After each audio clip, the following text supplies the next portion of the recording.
بسم اللہ الرحمن الرحیم۔ لا حول ولا قوة الا باللہ العلی العظیم۔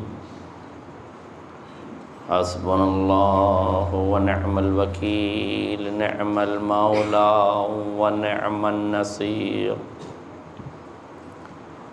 الحمد للہ رب العالمین، والصلاة والسلام على أشرف الأنبياء والمرسلين، هو الذي صاحب التاج والمعراج والبراق والعلم، دافع البلاء والوباء والقحط والمرض والألم، اسمه مكتوب مرفوع منقوش في اللوح والقلم، جسمه مقدس معطر مطهر منور في البيت والحرم، وصلى الله على سيد الثقلين ونبي الحرمين وإمام القبلتين، محبوب رب المشرقين والمغربين، مولى الكونين جد الحسنين أبي القاسم محمد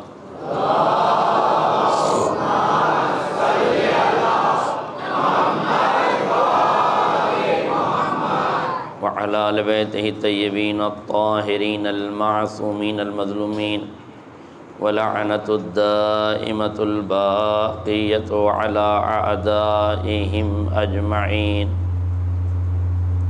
من الآن إلى قيام يوم الدين، أما بعد فقد قال إمامنا الحسين عليه الصلاة والسلام: مثلی لا یبایع مثلہ۔ صلوات پڑھ دیں محمد علیہ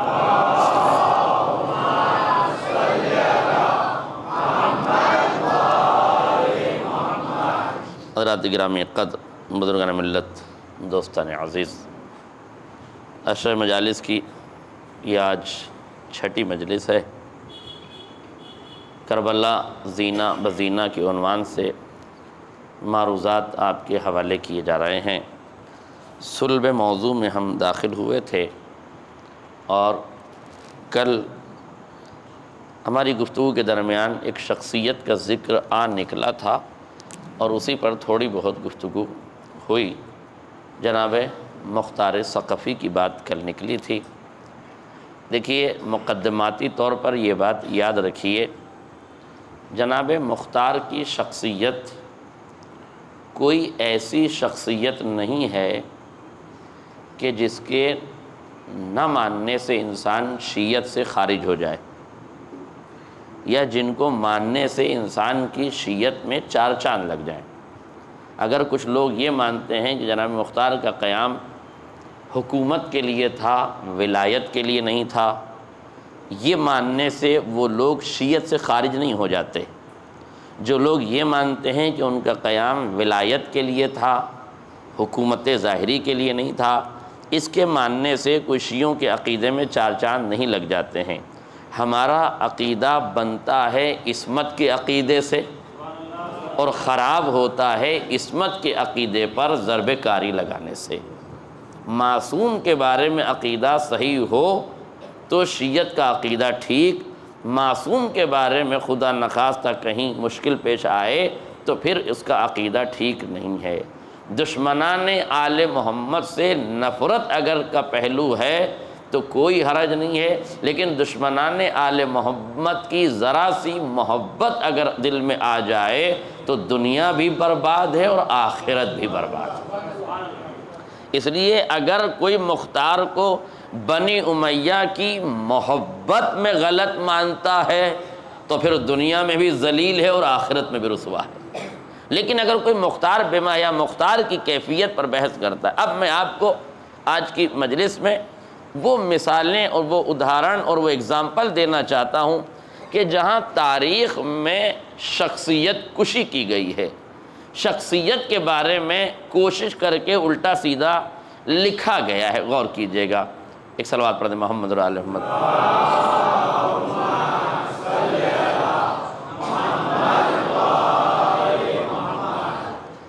شخصیت کشی کی گئی ہے، آپ غور کیجئے، میں مثالیں دینا چاہ رہا ہوں یہاں سے۔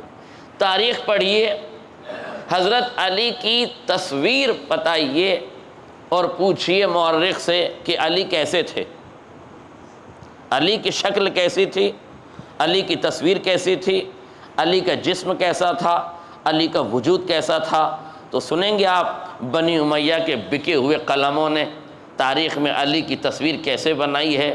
نعوذ باللہ نعوذ باللہ، نقل کفر نہ باشد، جو انہوں نے تصویر بنائی ہے علی کی، چھوٹے قد کے تھے، پستہ قد کے تھے، پیٹ نکلا ہوا تھا، گنجے تھے، بال سر پہ نہیں تھے، گدی گردن اور گدی جو ہے وہ ملی ہوئی تھی سینے سے، چھوٹے قد کے تھے، کالے تھے۔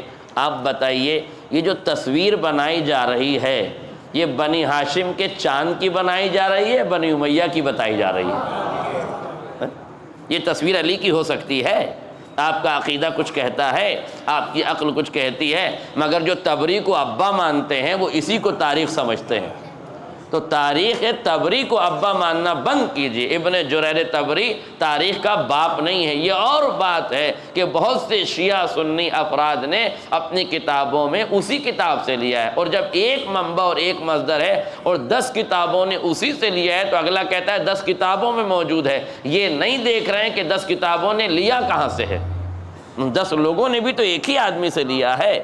اس لیے تبری کی عظمت کے قائل ہونا بند کریں اور عظمت آل محمد کا خیال رکھیں، یہی ہمارا معیار ہے۔ اب مجھے بتائیے کہ یہی علی کی تصویر ہے جو بتائی گئی ہے؟ نعوذ باللہ موٹے تھے، کالے تھے، پیٹ نکلا ہوا تھا۔ پیٹ نکلا ہوا آدمی در خیبر اکھاڑ لے گا؟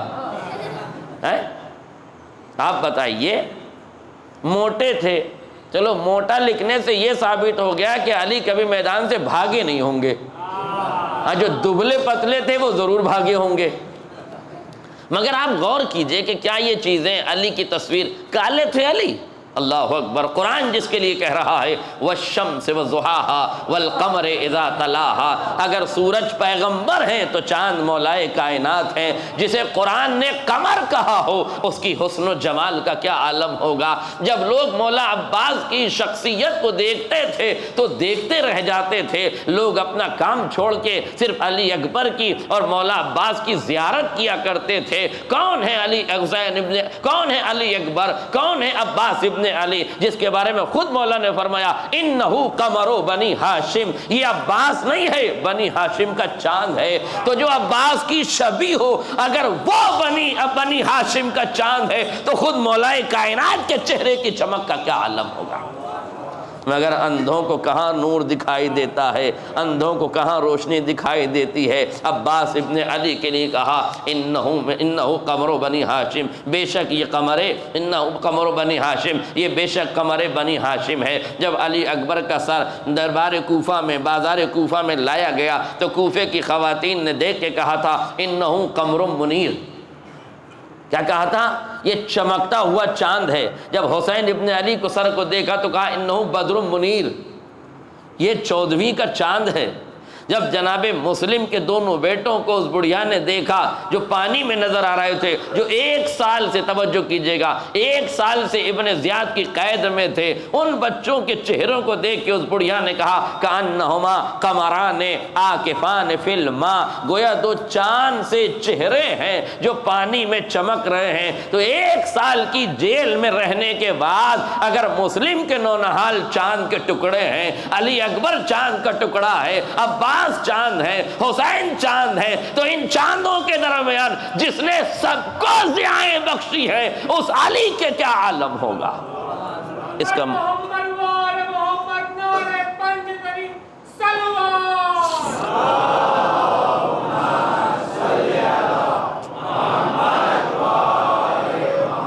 اپنے موضوع سے ہٹا نہیں ہوں، کربلا زینہ بزینہ میں اسی طرف لے کے جا رہا ہوں آپ کو، صرف یہ بتانے کے لیے کہ تاریخ میں علی کی تصویر کیسے بنائی گئی۔ اب آپ ایمان سے بتائیے کہ جو لوگ علی کی تصویر ایسے بنا سکتے ہیں وہ مختار کو چھوڑیں گے؟ کاش میرا جملہ واضح ہو جائے۔ مزید سنیے، یہ تو تاریخ میں تصویر کی بات ہے نا، یہ تو جسم کی کیفیت مورخ نے بتائی ہے۔ اب آئیے اور آگے چلیے، فاطمہ تو بضعۃ منی، پیغمبر نے فرمایا فاطمہ میرا ٹکڑا ہے، فرمایا کہ نہیں؟ من اذاہا فقط اذانی، جس نے فاطمہ کو اذیت دی اس نے مجھے اذیت دی۔ اس حدیث کے مقدمے میں مورخین اور محدثین نے ایک من گھڑت کہانی لکھی۔ علامہ جوادی نے نقوش عصمت کے صفحہ 173 پر اس کو جہاں لکھا دو غلط فہمیاں، ان دو غلط فہمیوں میں ایک یہ بھی غلط فہمی ہے جو امت کے سامنے انہوں نے پیش کی۔ کیا فرمایا؟ اس حدیث مبارکہ کے مقدمے میں یہ لکھا ہے، توجہ کیجیے گا، کیا کہ حضرت علی نے ابو جہل کی بیٹی سے شادی کا ارادہ کیا، تو جناب فاطمہ علی کے اس ارادے سے باخبر ہو کے ناراض ہوئیں۔ جب ناراض ہوئیں اور پیغمبر کو پتہ چلا تو پیغمبر نے فرمایا فاطمہ میرا پارہ جگر ہے، جس نے فاطمہ کو اذیت دی اس نے مجھے اذیت دی۔ پہلی بات تو یہ ہے کہ پورے عالم عرب میں ابو جہل کی بیٹی کے علاوہ کوئی تھا ہی نہیں علی کے لیے، اور کمال کی بات ہے جناب رسالت مآب کو بھی ابو جہل کی بیٹی سے علی کا بیاہ کرنا برا لگا اور آپ نے فرما بھی دیا، تو خود حضرت علی نے ابو سفیان کی بیٹی سے شادی کیوں کی؟ ام حبیبہ سے عقد کیا کہ نہیں؟ تو اگر ام حبیبہ سے رسول کا عقد جائز ہے تو ابو جہل کی بیٹی سے علی کا عقد جائز ہے کہ نہیں؟ میرے عزیزوں میں کیا کہہ رہا ہوں، جائز ہے، لیکن یہ ایک من گھڑت کہانی ہے جو منسوب کی گئی ہے فاطمہ کی طرف، رسول کی طرف، حضرت علی کی طرف، ایسا کچھ بھی نہیں ہے۔ کیوں کہا گیا کہ فاطمہ میرا ٹکڑا ہے، جس نے اس کو اذیت دی اس نے مجھے اذیت دی؟ اس حدیث کا رخ علی کی طرف کیوں رکھا گیا؟ توجہ کرنے کی بات ہے، کیوں رکھا گیا اس کا رخ؟ دیکھیں کوئی حرج ہی نہیں تھا، شادی کر لیتے کیا پریشانی تھی؟ جب نبی ایک وقت میں 9 بیویاں رکھ سکتے ہیں تو کیا علی ایک دوسری شادی نہیں کر سکتے؟ مگر میرے عزیزوں یاد رکھیے گا، یہ امتیاز ہے فاطمہ اور خدیجہ کا۔ جب تک خدیجہ زندہ رہیں نہ رسول نے کوئی عقد کیا، جب تک فاطمہ زندہ رہیں رسول نے کوئی عقد نہیں کیا۔ اب مجھے نہیں معلوم کہ خدیجہ کی شخصیت کو کس ماں کی محبت میں برباد کیا جا رہا تھا اور علی کی شخصیت کو کس کے نظریے کے مطابق برباد کیا جا رہا تھا، مگر تاریخ لکھ رہی تھی کہ نہیں، مورخ کا قلم بہک رہا تھا کہ نہیں، محدثین کی روایت، محدثین کے قلم بہک رہے تھے کہ نہیں؟ انہوں نے لکھا میرے عزیزو، یہی لکھا کہ فاطمہ تو بضعۃ منی کا مطلب۔ سوال یہ ہے کہ یہ بات علی کی طرف کیوں موڑی گئی؟ توجہ سے جملہ سنیے، یہ بات علی کی طرف کیوں موڑی گئی؟ تاکہ وہ دشمن بچ جائے جس نے گھر پر آگ لگائی ہے، جس نے پہلو شکستہ کیا ہے، جس نے دروازہ گرایا ہے، جس نے گھر میں آگ لگائی ہے۔ تو اس کا مطلب یہ ہے کہ جب بنی امیہ کسی کی شخصیت کو مجروح کریں، اس کا مطلب یہ ہے کہ اپنے مجرموں کو بچانے کے لیے آل محمد کو مجرم قرار دیا جا رہا ہے۔ ایک صلوات پڑھ دے محمد اور آل محمد۔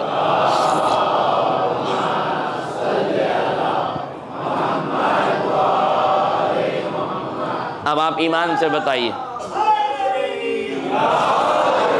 اگر آپ متوجہ ہیں تو غور فرمائیے، کیا حضرت علی کی شخصیت کو برباد کرنے کی کوشش نہ کی گئی؟ اس روایت کی روشنی میں بالکل یہ روایت من گھڑت نہیں ہے، روایت صحیح ہے، پیغمبر نے فرمایا ہے فاطمہ تو بضعۃ منی من اذاہا فقط اذانی، مگر اس کا جو مقدمہ بنایا گیا ہے، اس کی جو نسبتیں دی گئی ہیں، اس کو جو منسوب کیا گیا ہے، اس کو جو بتایا گیا ہے، کہ اس واقعے کو جو بنایا گیا ہے کہ یہ واقعہ ہوا کہ علی شادی کرنا چاہتے تھے، یہ بالکل من گھڑت قصہ ہے، اس کا کوئی لیکن تاریخ میں لکھا کہ نہیں؟ تو اگر آپ تاریخ میں لکھی ہوئی ہر بات کو تسلیم کریں گے تو پھر مختار تو چھوٹی بات ہے، علی کا دامن نہ بچے گا، آل محمد کا دامن نہ بچے گا۔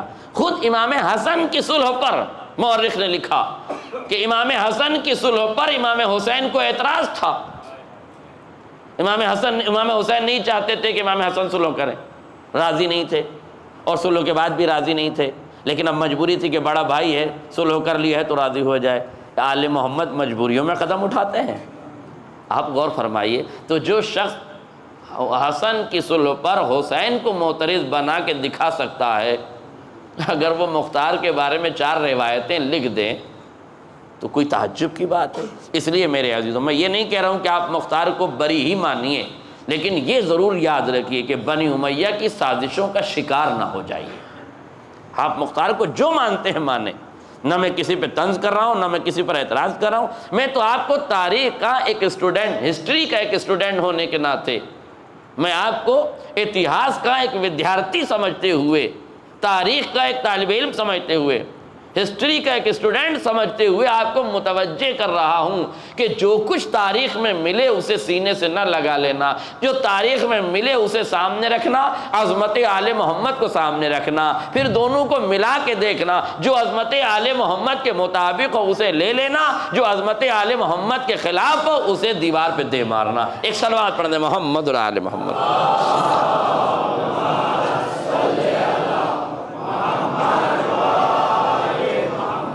شخصیتیں مجروح کی گئیں۔ اب آ جائیے کربلا زینہ بزینہ، کیا کربلا میں شخصیتوں کو مجروح نہیں کیا گیا؟ کیا کربلا میں شخصیتوں کو مجروح نہیں کیا گیا؟ اسی تبری نے جگہ جگہ اپنے خون کا اثر دکھایا، اپنے قلم کی روانی دکھائی، اپنے مزاج کی طغیانی دکھائی، بنی امیہ کے نمک کا حق ادا کرنے کی کوشش کی۔ اس کے لیے حاکم شام بھی سیدنا ہے اور حضرت علی بھی سیدنا ہے۔ یہی وہ لوگ ہیں جن کے نزدیک قاتل بھی رضی اللہ ہے، مقتول بھی رضی اللہ ہے، ظالم بھی رضی اللہ، مظلوم بھی رضی اللہ، قاتل بھی رضی اللہ، مقتول بھی رضی اللہ۔ کب تک اس منطق پہ دنیا چلے گی؟ کب تک قاتلوں کو رضی اللہ؟ اور میں نے پھر آپ سے ایک جملہ عرض کیا تھا، اس دور میں تو آپ کو پتہ چل رہا ہے، اس دور میں تو آپ کو پتہ چل رہا ہے کہ ساہوکار کون ہے اور ساورکر کون ہے۔ اگر آج بھی دنیا فرق نہ محسوس کر سکے، اس دور میں تو اندھ بھکتی کے راج میں تو دیکھا جا سکتا ہے کہ لوگ کیسے کیسے لوگوں کو کیسا کیسا ماننے پہ تیار ہو گئے ہیں۔ آپ غور فرمائیں، اس دور میں بھی اگر ہم کربلا نہ سمجھے، اس دور میں بھی اگر ہم کربلا نہ سمجھے، جب سارے حقائق ہمارے سامنے ہیں، مگر پھر بھی لوگ ماننے کے لیے تیار نہیں ہیں۔ قسم خدا کی اگر میں روایات آپ کو بتاؤں تو آپ حیرت کریں گے۔ کربلا میں امام حسین سے لوگ کہہ رہے تھے کہ آپ کی نماز کا کیا فائدہ ہے؟ اللہ اکبر، جو سجدے کی آبرو تھی، اگر اس کی نماز کا کوئی فائدہ نہیں تھا، مجھے بتائیے، اگر اس کی نماز کا کوئی فائدہ نہ تھا تو جنہیں آبدس لینے کی تمیز نہیں ہے ان کی نمازیں قبول ہوں گی بارگاہ پروردگار میں؟ جنہیں طہارت کا سلیقہ نہیں آتا ان کی نمازیں قبول ہوں گی؟ اور ہے روایات، کربلا میں باقاعدگی سے کہا امام حسین سے کہ آپ نماز پڑھ رہے ہیں، آپ کی نماز کا کیا فائدہ؟ بار نقل کفر نہ باشد، یہ تک کہا کہ آپ کو فرات کے پانی سے وضو کرنے کی ضرورت نہیں ہے، جہنم کے کھولتے ہوئے پانی سے آپ نے وضو کرنا ہے یہاں سے جا کے۔ تو جو لوگ امام حسین کو کربلا کے تپتے ہوئے ریگزار میں شہادت کے وقت سے قریب یہ اذیتیں دے رہے تھے، کیا وہ برداشت کریں گے کہ جس شخص نے بنی امیہ کے پرخچے اڑا دیے ہیں، جس نے بنی امیہ کو چن چن کے مارا ہے، جس نے بنی امیہ کے مجرموں کو کونے سے نکال نکال کے مارا ہے، جنہیں تیل میں تلا ہے، جن کی سروں کو اڑایا ہے، جن کو مکمل طور سے سزا دی ہے، کیا بنی امیہ یہ گوارا کرے گی کہ جنہوں نے اس کی نسل کا خاتمہ کر دیا ان شخصیتوں کو چھوڑ دے؟ ہرگز برداشت نہیں کرے گی۔ اور اس لیے بنی امیہ نے روایتوں کا جال بنا ہے۔ اہل خیرت کی ذمہ داری ہے کہ تاریخ کے آئینے میں شفاف چہروں کو پہچاننے کی کوشش کرے۔ اگر یہ تصویر چہرے تمہیں آج بھی نہ نظر آئے، اس دور انحطاط میں، اس میڈیا کے دور میں، اس دور میں اگر آپ نے کربلا کو نہ سمجھا، آپ یقین جانیے کسی دور میں آپ کربلا کو نہیں سمجھ سکتے۔ یہ وزڈم پاور کا دور ہے، یہ عقل و خرد کا دور ہے، یہ بدھیمانی کا دور ہے۔ یہاں ہر آدمی کے ہاتھ میں عقل ہے، ہر آدمی کے پاس عقل و خرد ہے، ہر آدمی علم و ہنر کی گتھی کے ذریعے سے کربلا کی باریکیوں کو سوچ سکتا ہے، باریکیوں کو سمجھ سکتا ہے۔ اس میں کوئی حرج نہیں ہے۔ آج ایک سوال ہوا تھا کہ مختار نے صلح امام حسن میں ساتھ نہیں دیا، تو جو امامت کا ساتھ نہیں دے وہ جنت میں کیسے جائے گا؟ یہ سوال اٹھا تھا کہ نہیں؟ صحیح ہے، بالکل میں نہیں پڑھا تھا کل کہ صلح امام حسن میں ساتھ نہیں دیا تھا، کیونکہ اس کا جنگی مزاج، اس بات پر آمادہ نہیں ہوا کہ امام حسن کا ساتھ دے، غلط کیا اس نے، اور اسی غلطی کی بنیاد پر وہ بارہا توبہ کرتا رہا۔ میرے عزیزو، یہ نہ کہیے کہ ایک مرتبہ کوئی غلطی کر دے تو باب توبہ بند ہو جاتا ہے۔ زہرقین کے بارے میں کیا خیال ہے؟ کون ہے زہرقین جانتے ہیں؟ عثمانی مذہب سے تعلق ہے۔ عثمانی مذہب سمجھ گئے؟ عثمانی مذہب سے تعلق ہے۔ تاریخ، اب جملہ سنی، تاریخ نے لکھا کہ زہرقین خود یہ کہتا ہے کہ میں جنگ جمل میں، توجہ، قتل خلیفہ ثالث کا انتقام لینے کے لیے جو جنگ ہوئی تھی، جنگ جمل جو بھڑکائی گئی تھی، اس جنگ میں علی سے بدلہ لینے کے لیے اس جنگ میں اترا۔ کئی بار میں علی کی تلوار کی زد میں آیا، مگر علی نے مجھ سے تلوار بچا لی اور مجھے چھوڑ دیا۔ نہیں، آپ توجہ کر رہے، مجھ سے تلوار بچا لی اور مجھے چھوڑ دیا۔ یعنی کیا کہہ رہا ہے زہرقین؟ کہ علی مجھے مار سکتے تھے پر نہیں مارا۔ نہیں، آپ نے غور کیا؟ علی مجھے مار سکتے تھے، میں کئی بار علی کی زد میں آیا مگر میں نہیں بچا، علی نے مجھے بچا لیا۔ میں نے کہا زہرقین، تیرے اعتراف سے کم دنیا کو یہ تو معلوم ہو گیا کہ علی کی تلوار 70 نسلیں دیکھ کے چلتی تھی۔ چونکہ تیرے مزاج میں ایک انقلاب تھا جسے علی دیکھ رہے تھے، علی جانتے تھے کہ تو کربلا میں حسین کے ساتھ آئے گا، اس لیے علی نے چھوڑ دیا۔ اب سمجھو، اگر کوئی مومن ہو تو علی کی تلوار نہیں چلتی، نگاہ رحمت پڑ جاتی ہے۔ ایک صلوات پڑھے محمد اور آل محمد پر۔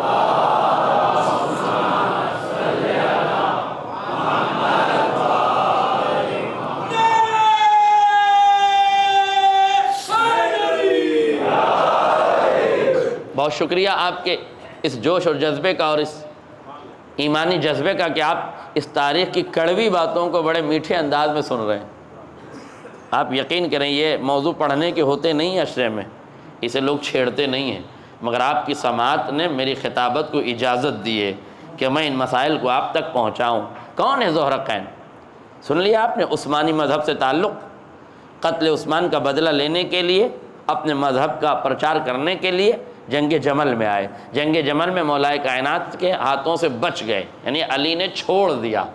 غور کیجئے گا، علی نے چھوڑ دیا۔ ذوالفقار سے وہی بچ سکتے ہیں کہ جہاں کوئی نہ کوئی مومن نظر آ رہا ہو، ورنہ ذوالفقار کے وار سے اتنی آسانی سے بچا نہیں جا سکتا۔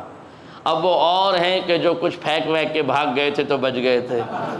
ایک صلوات پڑھیں محمد اور آل محمد پر۔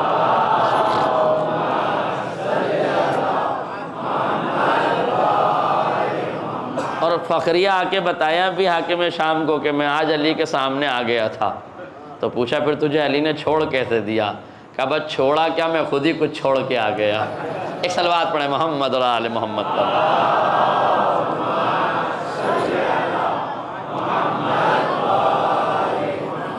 خدا آپ کو سلامت رکھے کہ آپ ہم ریاض کے چھوڑے ہوئے نسخے کو بھی سمجھ گئے کہ وہ کیا چھوڑ کر آیا تھا، ورنہ بڑا مشکل ہوتا ہے ممبر سے بتانا کہ وہ کیا پھینک کے بھاگا تھا۔ تلوار پھینک کے بھاگنے والوں کا ذکر تو سب نے کیا ہے، پر اسی کے وزن پر اس قافیے کے پھینکنے والوں کا ذکر کیسے کیا جائے؟ بھائی ممبر ہے، غور فرمائیے۔ لیکن آپ توجہ کر لیجئے، آپ پہنچ گئے اس طرف، گویا علی کی تلوار سے زہرقین بچ گئے۔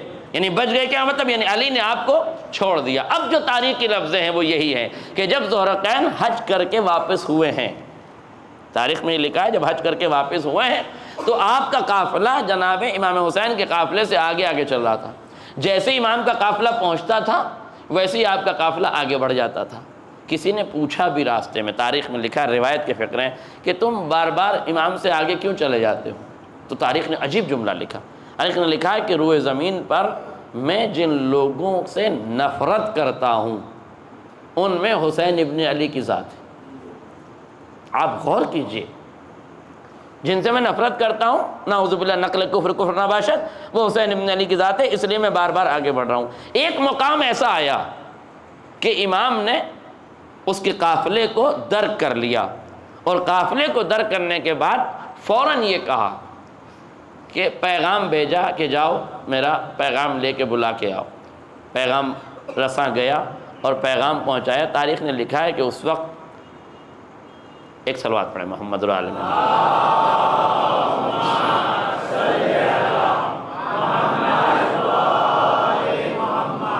دیکھیے فرش ادب پہ نیند بہت اچھی آتی ہے، لیکن آپ سوئیے نہیں۔ جو مطالب میں پڑھ رہا ہوں اسے سو کے سونا تو بڑی مصیبت پیدا ہو جائے گی، چونکہ میں کچھ کہہ رہا ہوں، آپ کی آنکھ لگ گئی، آپ باہر جا کے کہیں گے ارے ایسا پڑھ دیا مولانا نے، یہ کیسے ہو گیا؟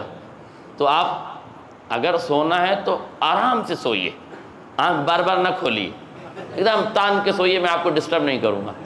لیکن اگر سو کے سنیں گے تو میرے لیے خطرہ ہے، جیسے نیم ملا خطرہ ایمان، نیم حکیم خطرہ جان، ایسے نیم عزادار جو نیم نیند میں ہو وہ خطیب کے لیے سب سے بڑا خطرہ ہے، اس لیے کہ وہ آدھی سنے گا پھر گھر جا کے آدھی بتائے گا، تو یہ آدھی جب بتائے گا تو میرے لیے پوری مصیبت ہو جائے گی۔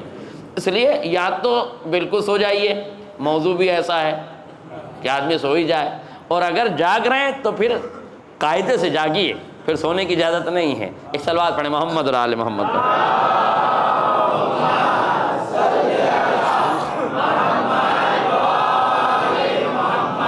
ہاں، اور بہت بڑا مجمع نہیں ہے کہ آنکھیں نہیں پڑھی جا سکتی، آسانی سے پڑھی جا سکتی ہیں۔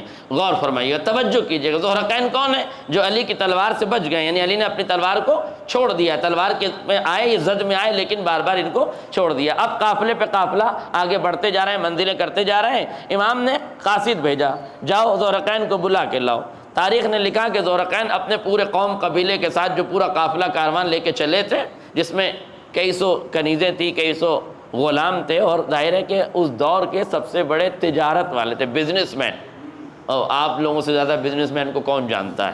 تو آپ تو اچھی طریقے سے جانتے ہیں کہ بزنس مین کون ہوتا ہے اور ان کے پاس کتنے پیسے ہوتے ہیں۔ تھوڑی تھوڑی باتیں اس لیے کہتا ہوں کہ آپ کو بھی تھوڑا سا یاد رہے کہ آپ بزنس مین ہیں اور جاگتے رہیں۔ غور فرمائیے گا، تو یہ بزنس مین بہت بڑے تاجر، مال دولت ان کے پاس انبار ہے۔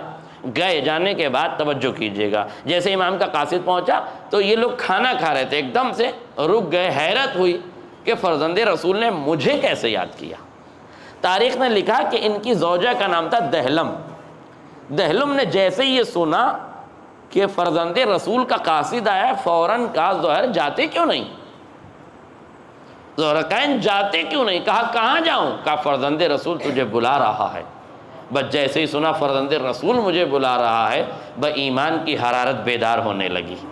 توجہ کیجئے گا، اگر انسان کا باطن خبیث نہ ہو تو غلطیوں کے بعد بھی توبہ کی گنجائش رہتی ہے، رحمت کی گنجائش رہتی ہے۔ اگر سچائی کسی کے اندر ہو تو کہیں نہ کہیں ہدایت خدا دے ہی دیتا ہے۔ وہ کہتا ہے میں فوراً یہاں سے اٹھا، امام کی خدمت میں گیا، امام نے روایت میں یہ ہے کہ خیمے کے پیچھے لے کے گئے اور راز و نیاز کی گفتگو ہوئی، بعض روایت میں یہ ہے کہ امام نے بلایا اور بلانے کے بعد اس سے گفتگو کی۔ اب تک جو ذوالحقین امام کے پاس گیا تھا، گردن جھکا کے گیا تھا، پریشان ہو کے گیا تھا کہ مجھے کیوں بلایا ہے، مگر جب واپس آیا ہے تو حشاش و بشاش آیا، خوش و خرم آیا ہے، چہرے پہ مسکان سجی ہوئی ہے، چہرے پہ تبسم ہے، آیا ہے مسکراتا ہوا خوشی کے عالم میں، اپنے خیمے میں پہنچا، اپنی زوجہ کو طلاق دیتا ہے، کہتا میں تجھے رہا کرتا ہوں اور تو جا اپنے گھر اور اپنے بھائیوں کے ساتھ چلی جا، اپنے قبیلے میں چلی جا، اور یہ مال و اسباب جتنا بھی ہے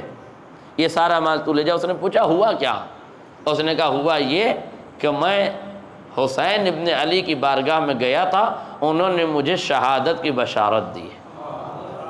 کہ اچانک سے شہادت کی بشارت سن کے تم اتنا خوش کیسے ہو گئے؟ کہ مجھے یاد ہے کہ اسلامی جنگ میں جب ہمیں مال غنیمت ملا تھا تو جناب سلمان فارسی نے، یا غالباً جناب ابو ذر کا، دونوں میں سے کسی ایک کا راوی نے نام لکھا ہے کہ جناب سلمان فارسی نے یا جناب ابو ذر غفاری نے ہمیں دیکھا، اور دیکھنے کے بعد مجھے بڑی خوشی ہوئی کہ اتنا مال ملا ہے، تو انہوں نے فرمایا کیا تو چاہتا ہے کہ اس سے دگنی خوشی تجھے نصیب ہو؟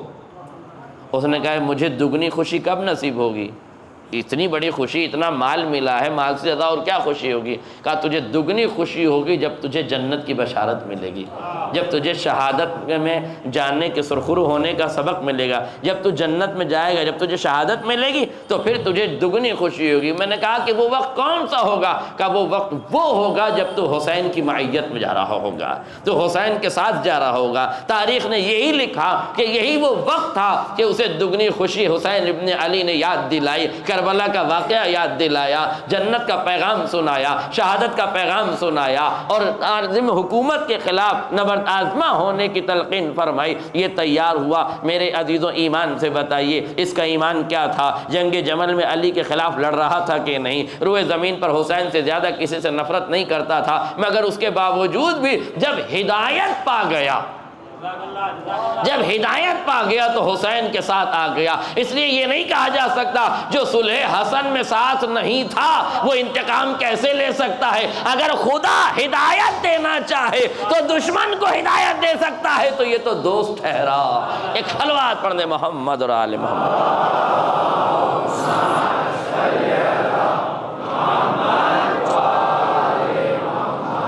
لہذا میرے عزیزوں، میں صرف یہ عرض کرنا چاہتا ہوں، پھر یہ عرض کروں گا، مختار کو ماننا یا ماننا ضروری نہیں ہے، لیکن بنی امیہ کا ساتھ دینا جائز نہیں۔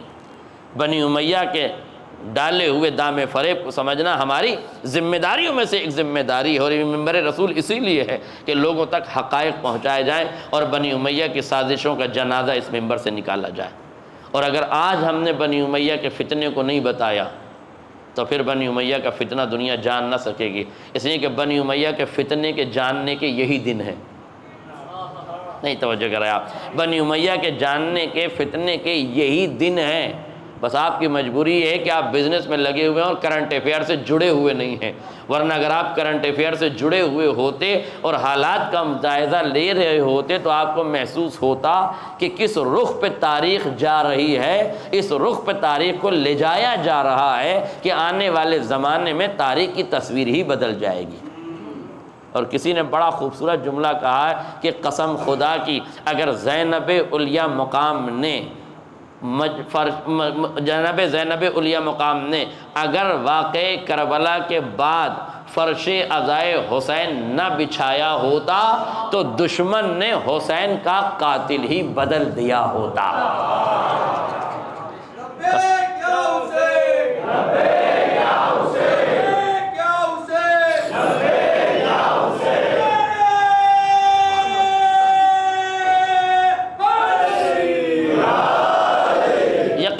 دشمن نے قاتل بدل دیا ہوتا۔ اور کیوں نہ بدلتے؟ میرے عزیزو جملہ سنیے، کیوں نہ بدلتے؟ بہت آسان تھا۔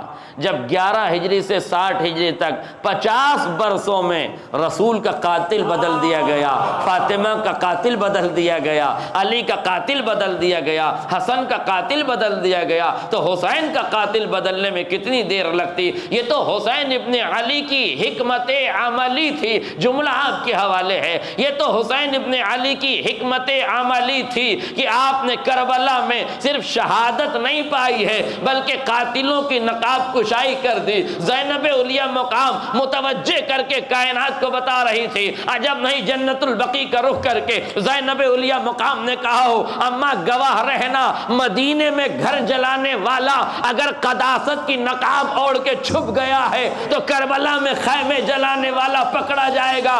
عمر سعد میں پکڑا دوں، مدینے کا قاتل تاریخ پکڑ لے گی۔ ایک صلوات پڑھنے محمد اور آل محمد۔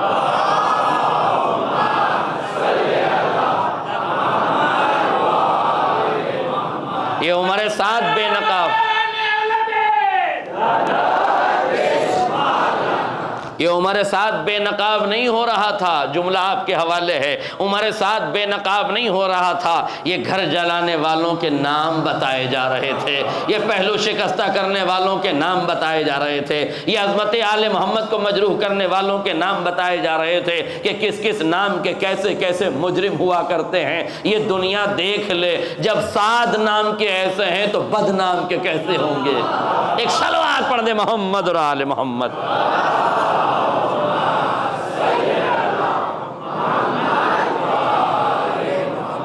آپ یقین کیجئے دشمن نے قاتل بدل دیا ہوتا۔ اگر آپ بیدار ہیں تو ایک جملہ اور کہوں، حسین ابن علی نے آواز دی، مجھے رسول کا قاتل پکڑوانا ہے، مجھے علی کا قاتل پکڑوانا ہے، مجھے فاطمہ کا قاتل پکڑوانا ہے، مجھے حسن کا قاتل پکڑوانا ہے، تو میری ذمہ داری ہے کہ میں کربلا میں قاتلوں کی ٹیم بتا دوں۔ میرے توجہ کیجئے گا، میں قاتلوں کی ٹیم بتا دوں۔ علی اصغر نے فرمایا بابا اس میں آپ کی کیا ضرورت ہے، یہ کام تو 6 مہینے کا صغیر کر دے گا۔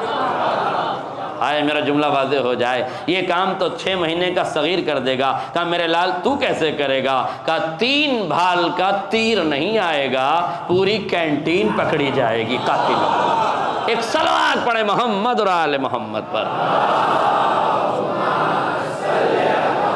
سہ شعبہ نہیں ہے یہ، تیر سہ شعبہ نہیں تھا، ہر شعبے کو علی اصغر نے پکڑوا دیا ہے۔ تو قاتلوں کو پکڑوانے کے لیے حسین کی ضرورت نہیں ہے، گھٹنیوں چلنے والا صغیر کافی ہے میرے عزیزوں۔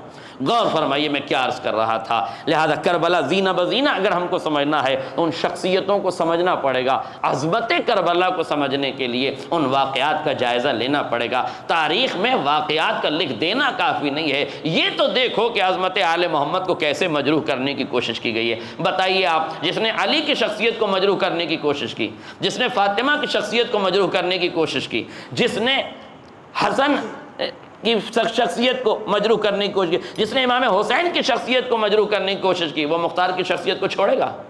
وہ عبداللہ ابن جعفر طیار کی شخصیت کو چھوڑے گا؟ وہ مسلم بن عقیل کی شخصیت کو چھوڑے گا؟ نہیں چھوڑے گا نا۔ اس لیے دشمن نے، قاتل نے ہمیشہ یہ کوشش کی ہے۔ میرے عزیزوں دیکھیے، روایتیں گڑھنے کا، روایتیں بنانے کا اور آل محمد کے خلاف روایات گڑھنے کا یہ سلسلہ بالکل عام ہے۔ 11 ہجری سے نبی کی حدیثوں پر پابندی لگائی گئی، 11 سے 12 یا دوسری حکومت میں مان لیجئے 100 سال تک، عمر ابن عبدالعزیز تک یہ پابندی جاری رہی۔ اس کا نام ہے منع تدوین حدیث، یعنی نبی کی حدیثوں کا لکھنا منع قرار دے دیا جائے۔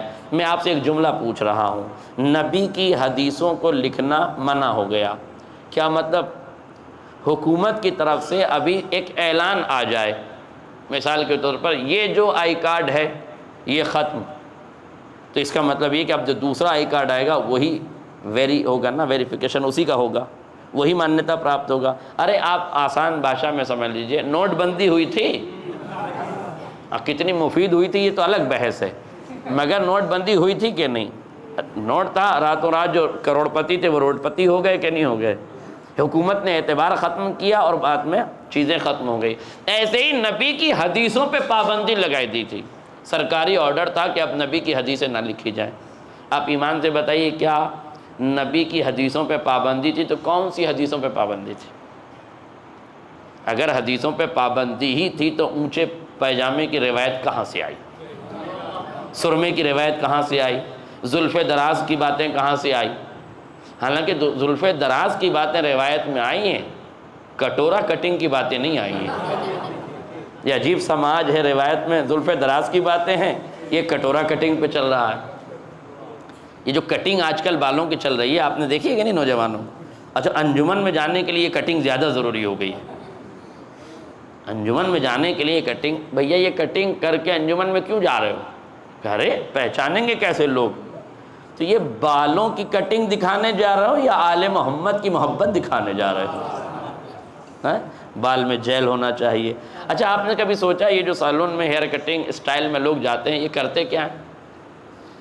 کس کا؟ آج لوگ داڑھی شریعت کی وجہ سے نہیں رکھتے، کوہلی نے رکھی ہے اس لیے رکھتے ہیں، ہے نا؟ وراٹ کوہلی نے رکھی ہے، عجیب بات ہے، شریعت کی محبت مانے نہیں رکھتی، اپنے ہیرو کی محبت مانے ہے نا؟ بہت سے لوگ کڑا اس لیے نہیں پہنتے کہ کڑا پہننا چاہیے، یہ اس لیے پہنتے کہ ہمارے ہیرو نے پہنا تھا۔ آپ نے غور کیا؟ کڑا پہننے سے آپ وہ ہیرو بن جائیں گے؟ داڑھی رکھنے سے آپ کوہلی بن جائیں گے؟ بال کٹورا کٹنگ کٹانے سے آپ ہیرو بن جائیں گے؟ آپ بتائیے ایمان سے۔ باڈی بنانے سے آپ باڈی بلڈر ہو جائیں گے؟ کبھی آپ نے سوچا ہے کہ یہ ہیئر اسٹائل آپ بدلتے ہیں، یہ کپڑوں کا ڈیزائن آپ لے لیتے ہیں، یہ چیزیں آپ کو ویسا بنا دیں گی؟ اگر آپ اپنے بالوں کو سچن تیندولکر کی طرح بنانے تو آپ کرکٹ کے بھگوان بن جائیں گے۔ آپ داڑھی وراٹ کوہلی کی طرح رکھ لے تو آپ وراٹ ہو جائیں گے، ایسا کھیلنے لگیں گے۔ ایسے ایکٹر بن جائیں گے جیسے لوگ ایکٹنگ کرتے ہیں؟ نہیں ہوں گے نا، بولیے ہو جائیں گے؟ نہیں، پھر کیوں بناتے ہیں؟ پھر وہ چہرہ کیوں بنا رہے ہیں وراٹ جیسا؟ چہرہ کیوں بنا رہے ہیں تیندولکر جیسا؟ چہرہ کیوں بنا رہے ہیں کسی ہیرو کے جیسا؟ کہا مولانا اس کے جیسے نہیں ہو جائیں گے، کم سے کم دکھنے تو لگیں گے۔ ہائے میرا جملہ واضح ہو جائے۔ اے جوانوں، پیغام لے کے جاؤ اس مجلس اعزاز سے، تم داڑھی اس لیے رکھ رہے ہو کہ وراٹ جیسے ہو جاؤ، تم ہیئر اسٹائل اس لیے بنا رہے ہو کہ فلاں ہیرو جیسے ہو جاؤ، کٹورا کٹنگ اس لیے کر رہے ہو کہ فلاں جیسے ہو جاؤ، یہ ہیئر اسٹائل اس لیے بدلا ہے کہ فلاں جیسے ہو جاؤ۔ میں یہ بتاؤ ویسے ہو جاؤ گے؟ نہیں ہو جاؤ گے نا۔ جب میں کہتا ہوں جوانوں عباس جیسے ہو جاؤ، جوانوں علی اکبر جیسے ہو جاؤ، جوانوں انو محمد جیسے ہو جاؤ، تو کہنے لگے مولا کیسے ممکن ہے ہم علی اکبر بن جائیں؟ کیسے ممکن ہے ہم عباس بن جائیں؟ کیسے ممکن ہے ہم انو محمد بن جائیں؟ ارے کس نے کہا تم سے کہ عباس بن جاؤ؟ مگر ایک صفت تو عباس کی آ جائے گی، ایک صفت تو علی اکبر کی آ جائے گی، ایک صفت تو انو محمد کی آ جائے گی۔ ارے جب کافروں کی شکلیں بنانے سے ان جیسے دکھنے لگ جاؤ گے تو آل محمد کی سیرت پہ چلنے لگو، ارے ان جیسے بھی دکھنے لگ جاؤ گے۔ ایک صلوات پڑھے محمد اور آل محمد۔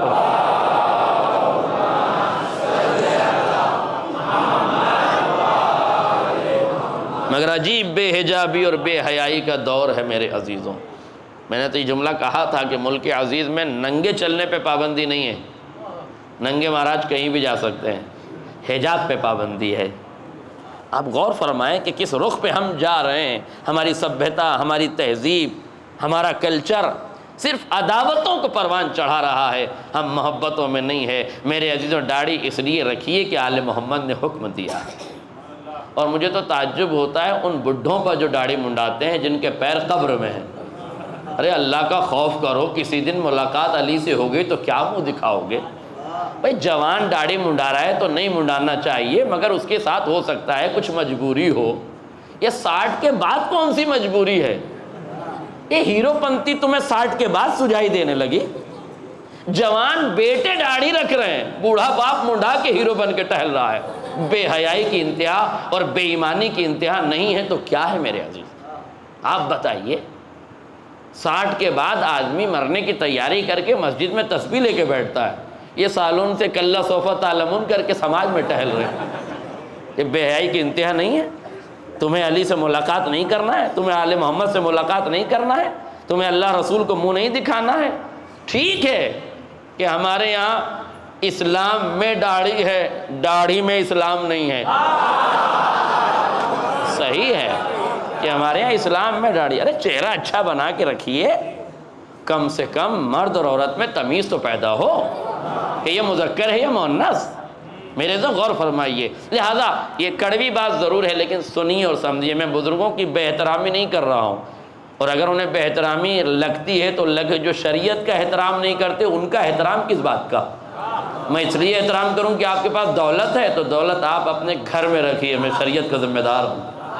میری ذمہ داری ہے کہ آپ کی دولت سے مروب نہ ہوں بلکہ آپ کو حقیقت قرآنی سے آگاہ کروں، شریعت سے آگاہ کروں، مزاج قرآن سے آشنا کروں، محبت حسین سے آشنا کروں، محبت حسین کے بارے میں بتاؤں۔ آپ یقین کیجئے سخت ترین مرحلہ ہمارے لیے اس وقت ہوتا ہے جب ہم کسی مرنے والے کو غسل دیتے ہیں اور اس مرنے والے کی داڑھی منڈی ہوئی ہوتی ہے، ہم لرزہ براندام ہو جاتے ہیں کہ یہ علی کو کیا منہ دکھائے گا، یہ علی کو قبر میں جا کے کیا منہ دکھائے گا۔ کہ یاد رکھیے ملا کو بہکایا جا سکتا ہے، مولا کو نہیں بہلایا جا سکتا، انہیں نہیں بہلایا جا سکتا۔ اس لیے غور کیجئے، ہیئر اسٹائل کو ایسا رکھیے کہ ایام اعضاء میں آپ کو آل کی محبت دکھائی دے، بال کی محبت نہ دکھائی دے۔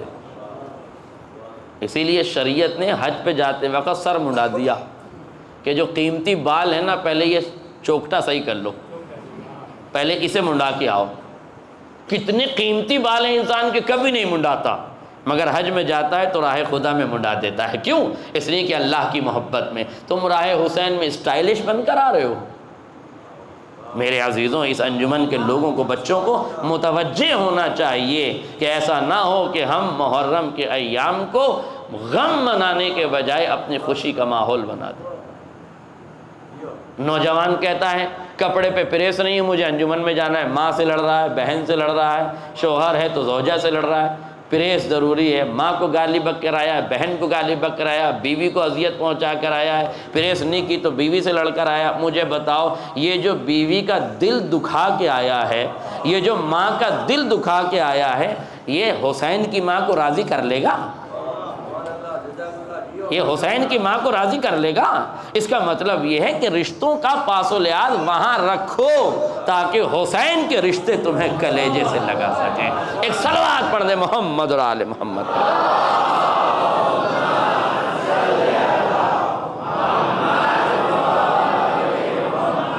میرے سے غور کیجئے. شخصیتوں کو مجروح کرنے کی کوشش کی گئی. اب سنیے طبری نے شخصیتوں کو مجروح کرنے کی کہاں کہاں کوشش کی. میں صرف آج کی مجلس میں یہی بتا رہا تھا. مولا علی سے شروع کیا میں نے کہ کیسے شخصیت کو مجروح کرنے کی کوشش کی، سیرت بھی بگاڑی، صورت بھی بگاڑنے کی کوشش کی. اس کے بعد امام حسن کی صلح پر امام حسین کو معترض دکھانے کی کوشش کی. اس کے بعد فاطمہ تو بدت منی من ازاہا کی روایت کو کدھر موڑنے کی کوشش کی. غور کیا آپ نے؟ اس کے بعد کربلا میں کس طریقے سے امام کو تانے دیے گئے.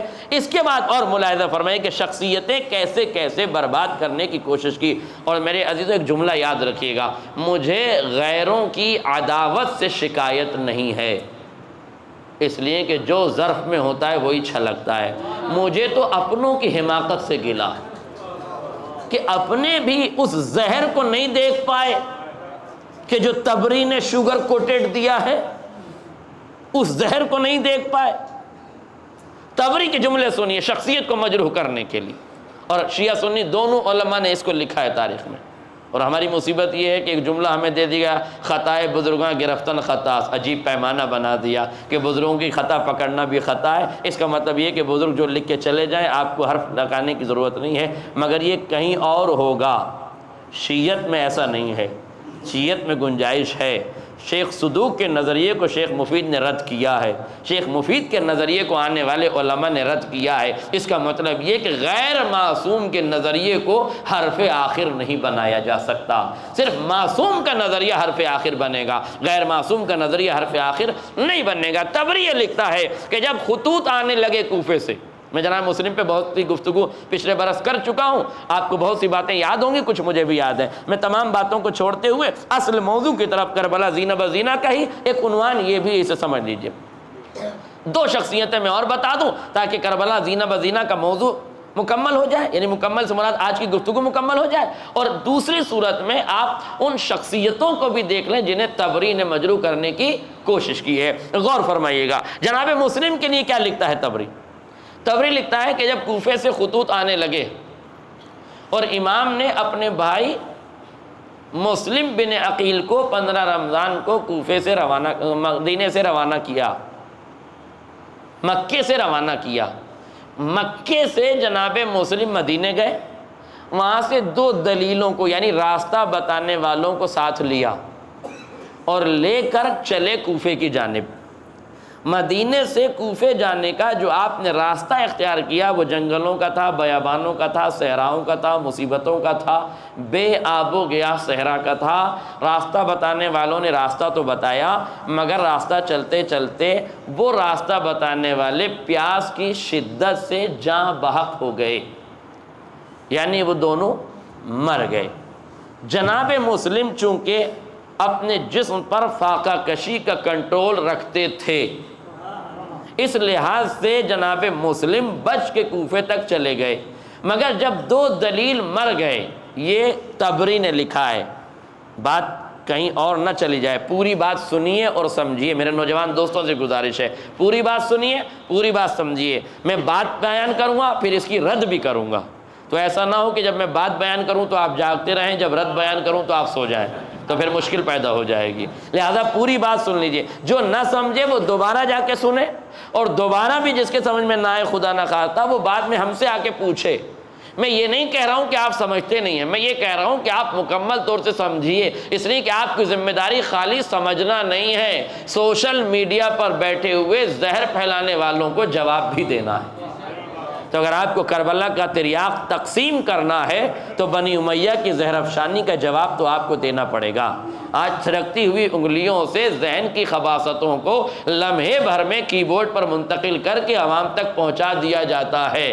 اس لیے ذمہ داری ہے شیعان آل محمد کی کہ وہ بھی اپنی عقل کا چراغ روشن رکھیں، اپنے علم و ہنر کے ذریعے سے ان دہشت گردوں کو، ان دشمنان آل محمد کو منہ توڑ جواب دیتے رہیں۔ طبری یہ لکھتا ہے کہ جناب مسلم مدینے گئے، مدینے سے 2 دلیلوں کو ساتھ لیا، وہاں سے چلے، جنگل و بیابانوں میں، صحراؤں میں شدت عطش کی وجہ سے جب 2 دلیل مر گئے تو اب جناب مسلم نے خط لکھا امام کے پاس، اور یہ لکھا کہ مولا جن لوگوں کو میں راستہ بتانے کے لیے لایا تھا وہ لوگ راستے میں مر گئے، ان کا مرنا مجھے بدشگونی محسوس ہو رہا ہے، آپ مجھے واپس بلا لیجئے۔ غور نہیں کیا آپ نے کیا لکھا طبری نے؟ بدشگونی۔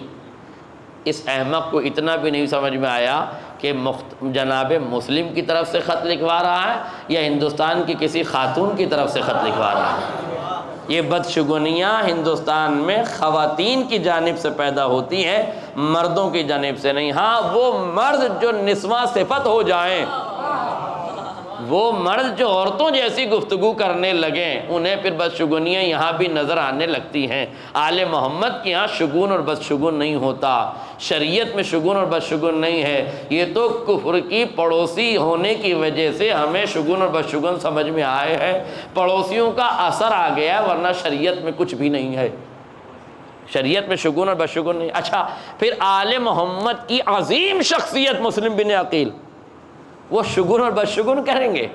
اسے یہ بھی نہیں پتا کہ کسی خاتون کی طرف سے خط لکھواتا تو ٹھیک ہوتا، یہ مسلم کی طرف سے خط لکھوایا۔ اور مقام مضیق ایک جگہ ہے، وہاں پر پہنچ کے جناب مسلم نے خط لکھا، یہاں تک تو لکھ دیا، ورنہ بعض روایت میں یہ ہے کہ وہاں سے خط لکھا۔ میرے تو یہی سمجھ میں نہیں آ رہا تھا کہ جس راستے پر راستہ بتانے والے پیاس کی شدت سے مر گئے، وہاں طبری کو پیغمبر میسنجر مل کہاں سے گیا کہ جس کے ذریعے سے وہ خط پہنچا رہے تھے؟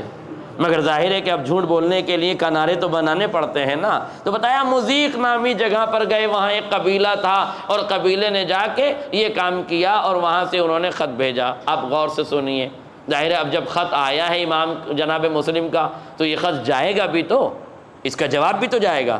اب امام نے جواب لکھا، جملہ سنیے جواب سے۔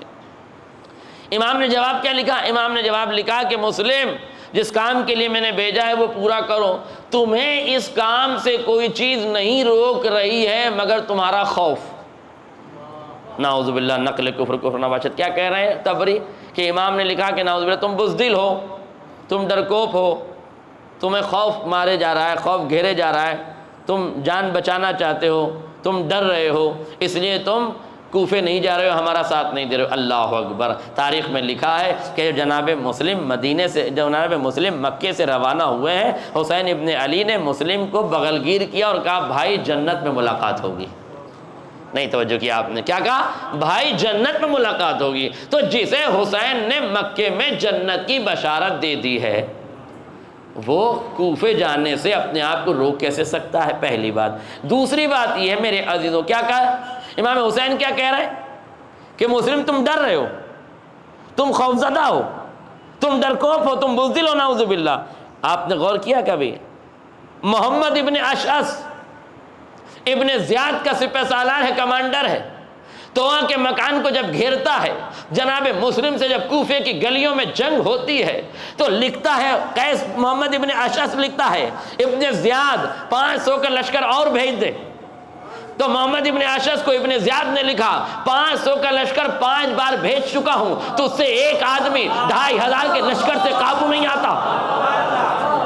اللہ اکبر۔ 2500 کا لشکر، تو اس سے 2500 کا لشکر لے کے تو اس سے ایک بندہ قابو میں نہیں آ رہا ہے، بار بار کہتا ہے 500 کا لشکر بھیج دے، 500 کا لشکر بھیج دے۔ محمد ابن اشعث لکھتا ہے خط میں، ابن زیاد کو لکھتا ہے، ابن زیاد تو کیا سمجھتا ہے کہ کوفے کے کسی بنیاؤ بقال سے جنگ ہو رہی ہے؟ ارے بنی ہاشم کا شیر، تو جسے محمد ابن اشعث جس ابن زیاد کو یہ لکھ رہا تھا کہ مسلم آل محمد کا شیر ہے، بنی ہاشم کا شیر ہے، حیدر کا لخت جگر ہے، میرے عزیزوں عقیل کا بیٹا ہے، اتنا بہادر ہے، آپ بتاؤ جسے دشمن شیر کہہ رہا تھا اسے حسین بزدل کیسے لکھ سکتے ہیں؟ اسے حسین بزدل کیسے لکھ سکتے ہیں؟ اس لیے حسین نے بزدل نہیں لکھا میرے عزیزوں۔ اب میری سمجھ میں یہ نہیں آیا، غور کیجئے گا جملے پر، میں بہت کھل کے نہیں پڑھ سکتا مگر جو سمجھ جائیں انہیں میری طرف سے سبحان اللہ ہے۔ تبری کو ایسی کیا ضرورت پیش آئی کہ حسین ابن علی نے جسے بھیجا اسے بلانے کی ضرورت پیش آئی؟ مجبوری یہ ہے کہ جب تبری اپنی ہی تاریخ پر نگاہ ڈالتا ہے تو اسے یاد آتا ہے کہ نبی رحمت نے کسی کو سورہ برات کی تبلیغ کے لیے بھیجا تھا، حکم رب ہوا یا نبی اللہ یا آپ جائیں یا وہ جائے جو آپ میں سے ہو، اس لیے کہ یہ شجاعت کا میدان ہے، یہاں بزدلوں کی ضرورت نہیں ہے۔ اپنے بزرگوں کی بزدلی چھپانے کے لیے تو بنی ہاشم کے شیر کو بزدل بنا۔ ایک صلوات پڑھ دے محمد اور آل محمد۔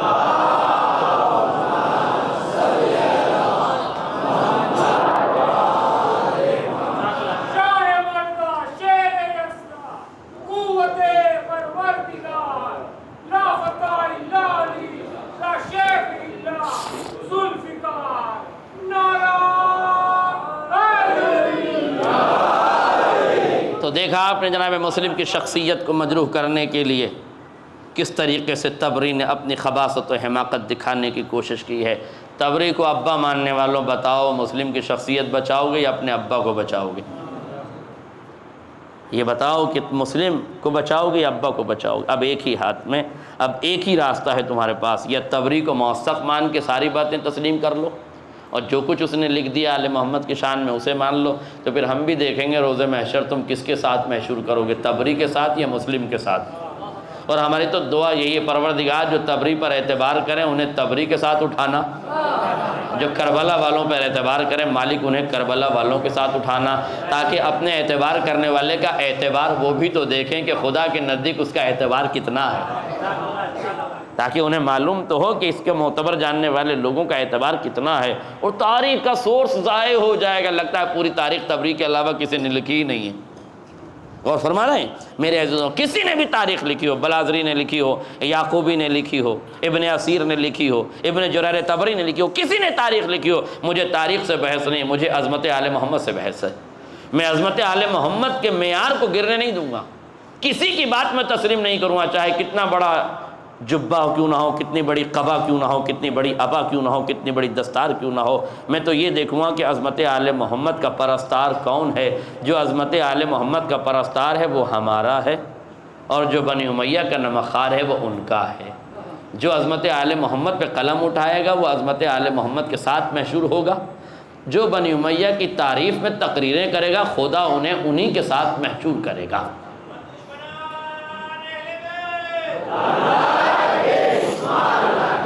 اس لیے دشمنان آل محمد کے لیے ذرہ برابر بھی دل میں گنجائش نہ رکھنا، اس لیے کہ روایت کے فقرے ہیں ہمارے دشمن کی ذرہ برابر بھی کسی کے دل میں محبت ہے تو پھر اعمال ضائع ہو جائیں گے، برباد ہو جائیں گے، پھر وہ جنت کی خوشبو نہیں پائے گا۔ لہذا وکالتیں کرنا، اتحاد کا پرچم بلند کرنے کے لیے وکالتیں کرنا بلند کرو۔ اتحاد بہت اچھی چیز ہے مگر مجرموں کو ساہوکار مان کے نہیں کی جائے گی، مجرم کو مجرم مانیے اور ساہوکار کو ساہوکار مانیے۔ جو قابل لعنت ہیں لعنت نہ کیجیے مگر قابل لعنت مانیے ضرور، بلوے عام میں نہ کیجیے مگر تسبیح پڑھنا نہ چھوڑیے لعنت کی۔ مصلی پہ جو قابل لعنت ہے ان پہ لعنت ضرور کرو۔ خوش نصیب ہیں گجرات کے مومنین کہ ہر نماز کے بعد قاتلان حسین پہ لعنت کر کے اپنے عقیدے کی پختگی کا اعلان کرتے ہیں۔ قسم خدا کی یہ بات یہیں رائج ہے، یو پی میں نہیں ہے، خدا کرے کہ یو پی میں بھی رائج ہو جائے، شاید یو پی میں کوئی مجبوری ہوگی اس لیے نہیں ہے، آپ مجبور نہیں ہیں، خدا آپ کو سلامت رکھے۔ ایک صلوات پڑھ دیں محمد اور آل محمد۔ وہاں مسجدوں میں یہ رائج نہیں ہے مگر خدا کرے رائج ہو جائے، اچھی چیزیں رائج ہو جائیں تو کوئی بری بات نہیں ہے۔ بس میں نے گفتگو تمام کر دی، توجہ کیجیے گا۔ ایک طرف جناب مسلم کی شخصیت کو برباد کرنے کی کوشش کی، بس آخری شخصیت میں اور پڑھ دوں اور گفتگو تمام ہو جائے۔ مجھے آج اجازت ملی ہے کہ آخری مجلس ہوتی ہے، اس کے بعد اب کہیں جانے کی کوئی گنجائش نہیں ہوتی ہے، لہذا 10-15 منٹ آپ بڑھا دیں تو کوئی حرج نہیں ہے۔ حالانکہ میری کوشش یہ ہوتی ہے کہ وقت کے دامن میں ہی، چونکہ کچھ بزرگ ہوتے ہیں، کچھ کو پریشانی ہوتی ہے، اور اب گزارش یہ کروں کہ جنہیں کوئی پریشانی ہوتی ہے وہ اس مجمع میں سامنے نہ بیٹھا کریں، وہ باہر چلے جائیں تاکہ وہاں سے ان کی حاجت پوری ہو جائے، اور یہاں بیٹھنے والا مجمع کم سے کم 1.5 گھنٹہ برداشت کر لے۔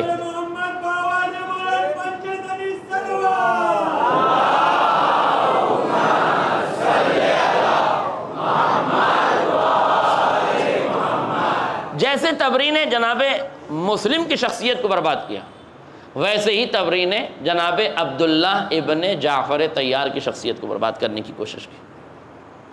سن لیجئے، پہلے عبداللہ ابن جعفر طیار ہیں کون؟ جعفر طیار کے بیٹے کا نام ہے عبداللہ۔ جعفر طیار کون ہے؟ جعفر طیار ابو طالب کے بیٹے ہیں۔ اب ابو طالب کون ہے یہ بتانے کی ضرورت تو نہیں ہے نا؟ ابو طالب کے بیٹے کا نام جعفر طیار۔ جعفر طیار کی عظمت کے لیے ایک حدیث سن لیجئے، بس کافی ہو جائے گی یہی حدیث، توجہ فرمائیے گا۔ جعفر طیار عالم عرب میں اس بہادر کا نام ہے جو نبی کے فوج کے سپہ سالاروں میں سے بھی ایک ہے، اور جعفر طیار کو کئی جنگوں میں پیغمبر اسلام نے علم بھی دیا تھا۔ علمداری کا شرف جعفر طیار کو بھی ملا ہے جیسے علی مرتضیٰ کو ملا ہے۔ اس لیے بعض روایات میں تو نہیں، لیکن ہاں میرانی صلی اللہ مقاموں کے مرثی میں ہے کہ جناب اون محمد نے علم کی تمنا کی تھی، اس لیے کہ جعفر طیار علم کے حامل تھے۔ بہرکیف وہ مرحوم کی بات ہے جو انہوں نے لکھا، مجھے اس سے بحث نہیں، میں صرف آپ کو اس طرف لانا چاہتا ہوں کہ جناب اون محمد کے والد ہیں عبداللہ۔ عبداللہ بیٹے ہیں جعفر طیار کے۔ جعفر طیار وہ ہیں جنہیں پیغمبر اسلام نے حبش روانہ کیا تھا اسلام کا پیغام پہنچانے کے لیے۔ وہاں جا کر آپ نے سورہ مریم کی آیتوں کے ذریعے سے ان عیسائیوں تک اسلام کا پیغام پہنچایا اور وہاں اسلام کا پرچم بلند کیا۔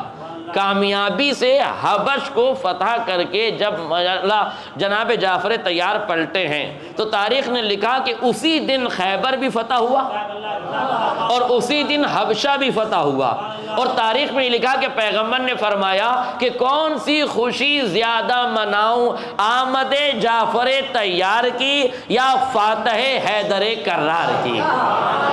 فاتح خیبر حیدر کرار کی خوشی یا فاتح حبشہ جعفر طیار کی؟ حالانکہ ہاتھوں کو جوڑ کے بارگاہ حضرت ابو طالب میں عرض کروں گا، یا نبی اللہ، چاہے جو خوشی منا لیں، آمد جعفر طیار کی خوشی منائیں یا فتح خیبر میں حیدر کرار کی فتح کی خوشی منائیں، کوئی بھی خوشی منا لیں، دونوں خوشیوں کا دائرہ دہلیز ابو طالب پہ جا کے مکمل ہو۔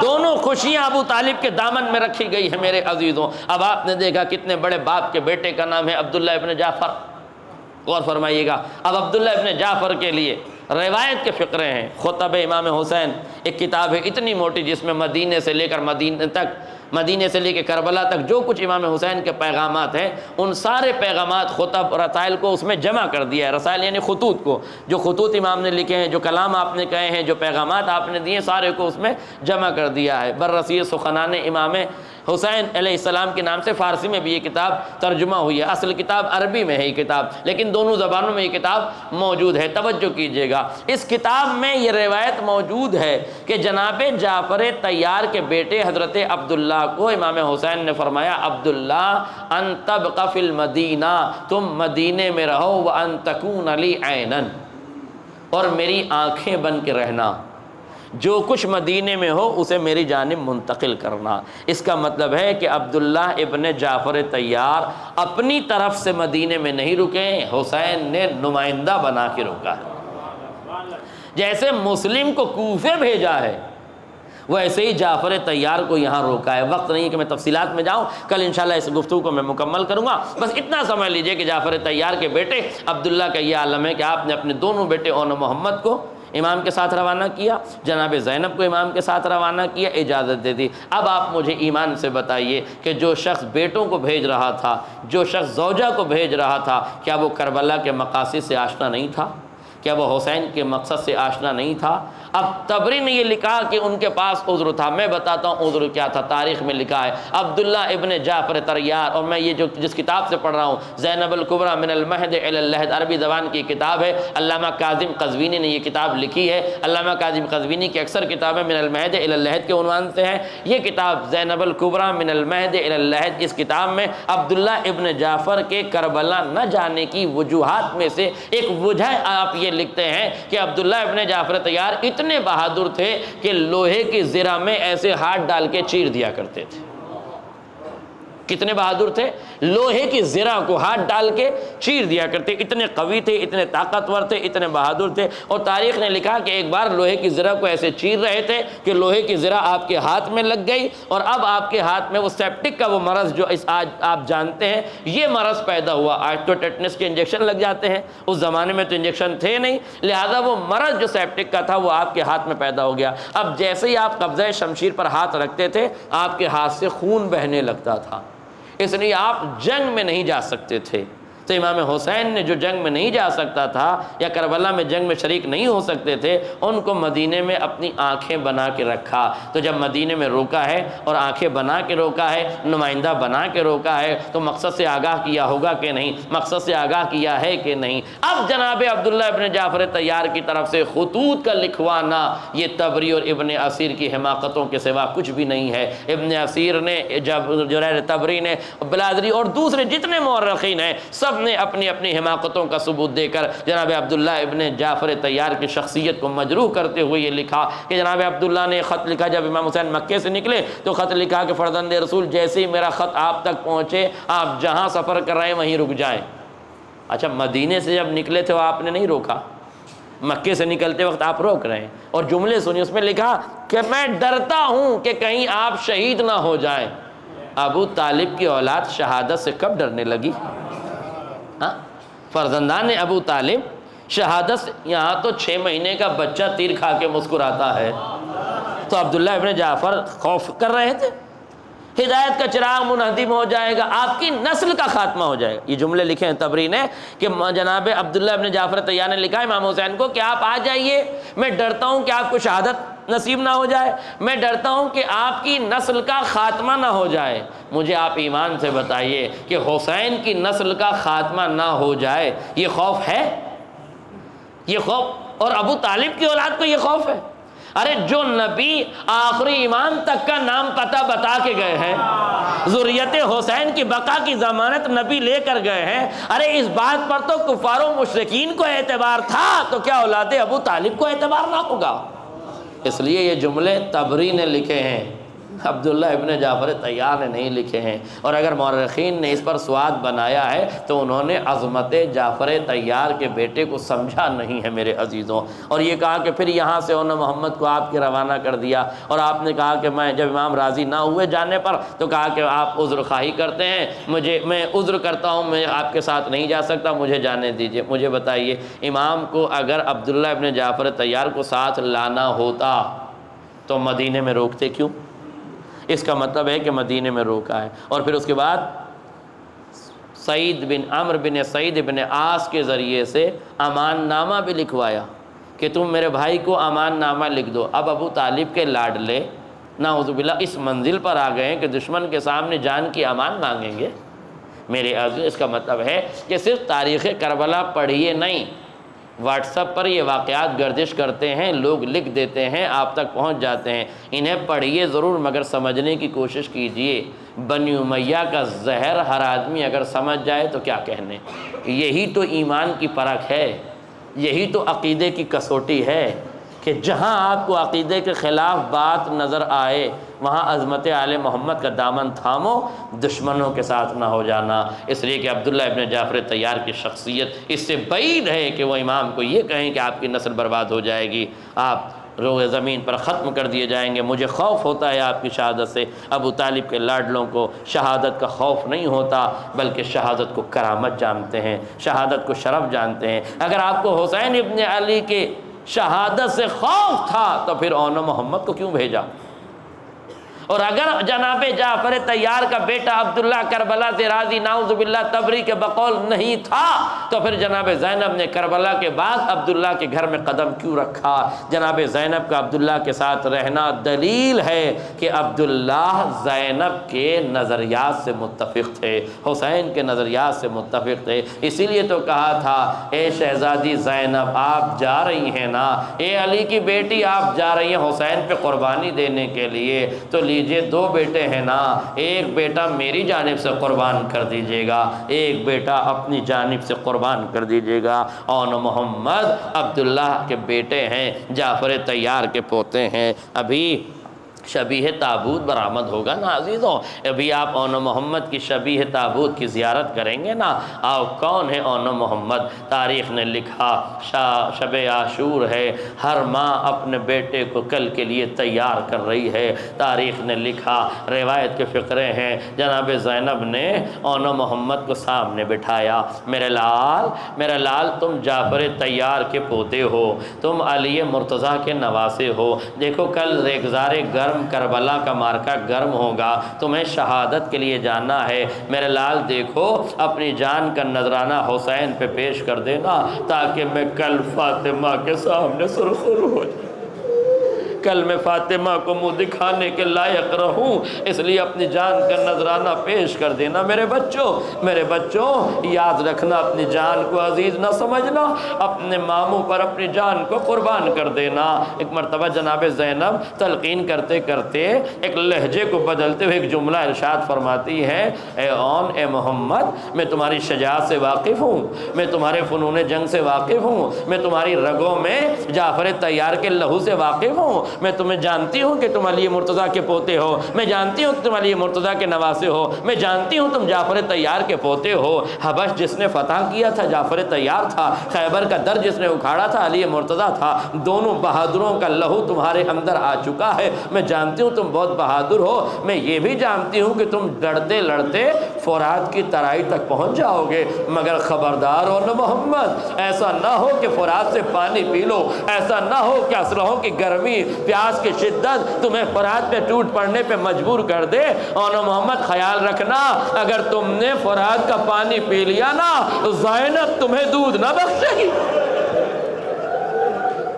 زینب تمہیں دودھ نہ بخشے گی اگر تم نے پانی پی لیا۔ میں جانتی ہوں تم فرات کی ترائی تک جاؤ گے، لیکن خبردار پانی نہ پینا، اس لیے کہ تمہیں معلوم ہونا چاہیے حسین کی لاڈلی سکینہ پیاسی ہے، علی اصغر خیمے میں پیاسا ہے، اطفال حسینی پیاسے ہیں، چھوٹے چھوٹے بچے پیاسے ہیں، اس لیے خبردار ایسا نہ ہو کہ خیمے میں پیاس رہ جائے، تم فرات پہ سیرابی کر لو میرے لال۔ تم زینب کی آبرو کی خیال رکھنا، زینب کی وصیت کا خیال رکھنا۔ لو عزاداروں، اون محمد رات بھر ماں کی تلقین سنتے رہے، صبح نمودار ہوئی، اصحاب و انصار کا وقت قریب آ گیا۔ لو ایک وقت وہ بھی آیا جب بنی ہاشم کے جیالے جانے لگے، دونوں بچوں نے ماں کی اجازت سے اپنے جسم پر ہتھیار سجائے، ماموں کے خدمت میں گئے، ہاتھوں کو جوڑ کے کہا آقا ہمیں مرنے کی اجازت دے دیجئے۔ دونوں بھانجوں کو حسین نے کلیجے سے لگائے، تم میری بہن کی نشانی ہو، تم عبداللہ ابن جعفر طیار کی نشانی ہو، میں تمہیں مرنے کی اجازت کیسے دے دوں؟ عزیزو اتنا سننا تھا، دونوں بچوں نے کہا آقا ہمیں ہماری ماں نے تیار کر کے بھیجا ہے، ہماری ماں نے آپ پر قربانی کے لیے بھیجا ہے، آقا ہمیں اجازت دیجئے ہم اپنی جان کا نذرانہ آپ پر پیش کر دیں۔ تاریخ کہتی ہے اون محمد میدان کارزار میں پہنچے، تاریخ کہتی ہے وہ حملہ کیا ہے اون محمد نے کہ اب فوجیں دور دور تک بھاگنے لگی۔ تاریخ نے لکھا دونوں بچے جنگ کی نظیر نہیں ملتی، ایسی جنگ کی اون محمد نے کہ تاریخ میں دشمنوں کو چیخ کے یہ کہنا پڑا، پسر سعد کو چیخ کے کہنا پڑا چاروں طرف سے حملہ کرو۔ تمہیں معلوم نہیں ہے انہوں نے فنون جنگ عباس سے سیکھے ہیں، یہ جعفر طیار کے پوتے ہیں، یہ علی مرتضیٰ کے نواسے ہیں، یہ عباس کے شاگرد ہیں، یہ حسین کے بھانجے ہیں، اتنی آسانی سے قابو میں نہیں آئیں گے۔ تاریخ کہتی ہے جناب اون محمد جنگ کرتے کرتے دشمنوں کو بھگا کر پسر سعد کے خیمے کی تنابیں کاٹ کر پسر سعد کے سر پہ پہنچ گئے تھے۔ کیسے ہی پسر سعد پہ حملہ کرنے والے تھے، پسر سعد بھاگا، بھاگ کے فوج سے کہتا ہے پوری فوج مل کے حملہ کرو، یہ ایسے قابو میں نہ آئیں گے۔ ادھر فوج سمٹنے لگی۔ تاریخ نے لکھا جناب اون نے دیکھا کہ جناب محمد نے دیکھا کہ اون فرات کی ترائی کو غور سے دیکھ رہے ہیں، تلوار کو ٹیک دیا ہے، فرات کی ترائی کو غور سے دیکھ رہے ہیں۔ جیسے ہی محمد نے اون کو فرات کی ترائی کو گھورتے ہوئے دیکھا، آواز دی بھیا کیا ماں کی وصیت یاد نہیں ہے؟ بھیا کیا ماں کی وصیت یاد نہیں ہے؟ اماں نے کہا تھا اگر فرات پہ پہنچ جاؤ تو پانی نہ پینا۔ محمد کہتے ہیں بھیا میں پانی کو پینے کی غرض سے نہیں دیکھ رہا تھا، کاش سکینہ کا مشکیزہ لے آتے۔ جزاکم ربکم خیر الجزا۔ خدا آپ کو کوئی غم نہ دے سوائے غم مظلوم کربلا کے۔ میرے سے ایک جملہ اور سن لو، یہ وہ مظلوم شہید ہے نا کربلا کے، جس پر ان کی ماں نے کربلا میں آنسو نہیں بہائے، شام میں آنسو نہیں بہائے، سارے راستے آنسو نہیں بہائے۔ زینب نے اون محمد کو مدینے میں جا کے رویا ہے۔ اون محمد کا حق ہے کہ عزاداران مظلوم کربلا اون محمد پہ گریہ کریں۔ لو عزاداروں میں نے ختم کر دی دعا، جلدی گفتگو کو تمام کر دوں۔ تاریخ نے لکھا اون محمد ابھی گفتگو کر رہے تھے، اون محمد کی گفتگو ہو رہی تھی کہ چاروں طرف سے دشمنوں نے حصار کر لیا، چاروں طرف سے تیروں کے مہ آنے لگے، چاروں طرف سے حملہ ہونے لگا۔ 3 دن کے بھوکے ہو پیاسے بچے کہاں تک جنگ کرتے؟ آخر زین سے زمین پر آیا، آواز یا ادرکنی، اے آقا ہماری مدد کو آئیے، اے آقا ہماری مدد کو آئیے۔ تاریخ کہتی ہے ادھر سے عباس چلے، ادھر سے حسین ابن علی چلے، دونوں بھائی تیزی سے کربلا کے ریگدار پر آئے۔ ایک بھائی نے اون کی لاش کو اٹھایا، ایک بھائی نے محمد کی لاش کو اٹھایا، دونوں کی لاشیں اٹھا کے خیمے کی طرف آنے لگے، مقتل کی طرف آنے لگے۔ کسی نے جناب زینب سے کہہ دیا اے زینب تمہارے بیٹوں کی لاشیں آ رہی ہیں، اے زینب تمہارے بیٹوں کی لاشیں آ رہی ہیں۔ مرزا دبیر فرماتے ہیں عجب نہیں زینب نے کہا ہو، ارے باجے والوں کی صدا زیر قنات آتی ہے، باجے والوں کی صدا زیر قنات آتی ہے، کیسے لاشیں میرے بچوں کی بارات آتی ہے، کیسے لاشیں میرے بچوں کی بارات آتی ہے۔ جزاکم اللہ خیر الجزا۔ خدا آپ کا کوئی غم نہ دے سوائے غم مظلوم کربلا کے۔ پروردگار رونے والی آوازوں پر رحمتیں نازل کرنا، پروردگار ان کی دلی تمناؤں کو پوری کرنا، کریم پروردگار بانی اعضا کی توفیقات میں اضافہ کرنا۔ یہ جم غفیر آیا ہوا مومنین کا میرے مالک اسے بزم حسینی سے اس وقت تک نہ اٹھانا جب تک اون محمد کا صدقہ ان کے دامن میں نہ رکھ دینا، جب تک زینب کا صدقہ ان کے دامن میں نہ رکھ دینا۔ میرے عزیز میرے پروردگار میرے ان عزیزوں پر رحم و کرم نازل کرنا، ہمارے مرحومین کی مغفرت کرنا۔ اے مالک ہمارے پاس کچھ بھی نہیں ہے، صرف آنسوؤں کا نذرانہ ہے، میرے مالک ان آنسوؤں کو اپنی بارگاہ میں قبول کر لینا۔ لو عزاداروں عباس و حسین، بس آخری فقرے سنیے۔ عباس و حسین نے اون محمد کے لاشیں کو لیا، خیمے کے قریب آتے ہیں، خیمے کے باہر لاشوں کو رکھا، کسی نے اندر جا کے صدا دی زینب تیرے نونہال آئے ہیں، زینب تیرے لاڈلے آئے ہیں۔ ارے زینب آتی ہے، روایت کے فقر ہے، دونوں بچوں کے قریب بیٹھ جاتی ہے، ایک ہاتھ اون کے جنازے پہ رکھا، ایک ہاتھ محمد کے جنازے پہ رکھا، دونوں ہاتھوں کو بلند کیا، آواز دی پروردگار میری نیک کمائی اپنی بارگاہ میں قبول کر لینا۔ ہاتھوں کو نیچے کیا، کبھی اون کو دیکھا، کبھی محمد کو دیکھا، اے میرے لاڈلو ارے تمہارا شکریہ، تم نے زینب کو فاطمہ کے سامنے سرخرو کر دیا۔ اے عزادارو کربلا میں جنازے اٹھے تھے، 10 محرم کو تابوت نہ اٹھا، دفن نہ کیے گئے۔ اے مولا کاش ہم کربلا میں ہوتے، محمد کا جنازہ، اون کا جنازہ فرماتے اے عزاداروں آؤ، آنا محمد کے تابوت کو کاندھا دو، خدا تمہیں سلام۔